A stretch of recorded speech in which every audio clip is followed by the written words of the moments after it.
পবিত্র ঈদে মিলাদুন্নবী সাল্লাল্লাহু আলাইহি সাল্লাম উপলক্ষে সাহাবিয়া দরবার শরীফে প্রতি বছরের মতো এবারও স্বেচ্ছায় রক্তদান কর্মসূচি ও বর্ণাঢ্য র্যালি করেছে। র্যালিতে হাজার হাজার ছাত্র জনতা অংশ নেয়। সোমবার 16 সেপ্টেম্বর বেলা 11টায় মোহাম্মদপুর নূরজাহান রোড থেকে র্যালিটি শুরু হয়ে নগরীর প্রধান কেন্দ্রের সড়কে প্রদক্ষিণ করে। এ সময় প্রিয় নবী শনে রচিত কালজয়ী নানান কবিতা, নাতে রাসূল এবং রং বেরঙের ব্যানার ফেস্টুন, নাতে রাসূল পরিবেশন করা হয়। অনুষ্ঠানটি পরিচালনা করেন শাহ সুফি মাওলানা মোহাম্মদ সোহেল রানা। এ সময় দরবার শরীফে ভক্ত ও আশেকানরা উপস্থিত ছিলেন। তোমরা শান্ত হও। দেশ প্রেম ইমানের অঙ্গ। দেশ প্রেম কি?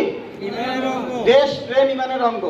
বর্তমানে দেশের যে পরিস্থিতি, সেই পরিস্থিতিতে আমি মনে করি সকলকে দেশের উন্নয়নমূলক সকল কাজে অংশগ্রহণ করা, প্রত্যেকটি কাজে অংশগ্রহণ করা, এবং যখন দশে মিলে করি কাজ হারি জিতি নাহিলাজ।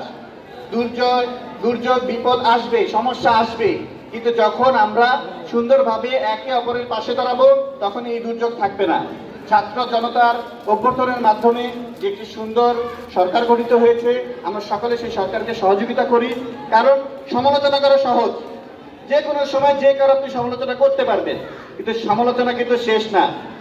একজনকে আগে কাজ করতে দিতে হবে। আর আমি মনে করি গঠনমূলক সমালোচনা করতে হবে। সমালোচনা করার জন্য সমালোচনা না, গঠনমূলক সমালোচনা। আমার কথা স্পষ্ট যে গঠনমূলক সমালোচনা করেন, সমালোচনার জন্য সমালোচনা করেন না। একটা মানুষ 2 মাস সংসার করে নাই আর সে মেয়ে ভালো না চিল্লাইলে হবে না। সময় দিতে হবে, বুঝতে দিতে হবে, পরিচিতি লাভ করতে দিতে হবে, ধীরে ধীরে ধীরে ধীরে। হ্যাঁ, ভুল জায়গা তো অবশ্যই বলতে হবে, কিন্তু তারপর আমি মনে করি গঠনমূলক সমালোচনা করেন।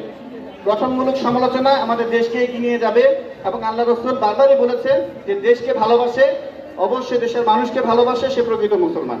আমি মনে করি আমার জায়গা থেকে আমার শুধু একটাই মেসেজ, যে আজকের এই দিনকে উপলক্ষ করে আপনারা সবাই শান্ত হন।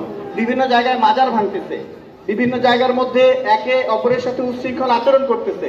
আমরা প্রয়োজন মনে করেছি যে এই মুহূর্তে আমাদের গাড়ির শোভাযাত্রা থেকে সবচেয়ে বেশি প্রয়োজন হলো যে বিভিন্ন বন্যা দুর্গত এলাকায় যারা বিপদগামী, যাদের বাজে অবস্থায় আছে, যারা ছোট ছোট জিনিসের জন্য অনেক সমস্যার মধ্যে আছে, আমরা তাদের পাশে দাঁড়ানোর চেষ্টা করেছি এবং চেষ্টা করেছি যাতে তারা আমাদের কাছ থেকে, আমরা অনেক বড় কিছু করতে পারিনি কিন্তু চেষ্টা করেছি। এবং বিভিন্ন স্থানে আমরা বিভিন্ন স্পটে খাবার রান্না করেছি, কারণ অনেক জায়গায় আমরা যে দেখেছি যে সেই জায়গার মধ্যে রান্না করার অবস্থানও নাই, পানির মধ্যে তারা। সেই সকল স্থানে আমরা চেষ্টা করেছি রান্না করার, এবং রান্না করে তাদেরকে সেবা দেওয়ার চেষ্টা করেছি। মহান আল্লাহ রাব্বুল আলামিন আমাদের এই ক্ষুদ্র প্রচেষ্টাকে কবুল করুক, সবাই বলি আমিন। এবং শুধু আমরা না, আমি মনে করি প্রত্যেকটি ধর্মপ্রাণ মুসলমানের উচিত প্রত্যেকটি, যখনই আমাদের মধ্যে কোনো ধরনের ক্রাইসিস দেখা দিবে, কোনো ধরনের সমস্যা দেখা দিবে, সেটা বন্যা দুর্গত এলাকা হোক, করোনার সময় আমরা এভাবে পাশে দাঁড়িয়েছি, যে কোনো সমস্যায় পড়ুক, আমরা যখন একে অপরের পাশে দাঁড়াবো, এটাই হলো আল্লাহ রাসূলের সুন্নত। আল্লাহ রাসূল বলেছেন যে তোমরা যদি তোমাদের প্রতিবেশীর খবর না নাও, প্রতিবেশীর খেয়াল না রাখো, তাহলে তুমি মুসলিম না। তার মানে সবার আগে আমাদের খেয়াল রাখতে হবে কি? আমাদের প্রতিবেশীর। যখন আমরা এটা করতে পারবো, তখনই আমরা বুঝতে পারবো যে আমরা সঠিক অর্থে ইসলাম ধর্ম পালন করতেছি।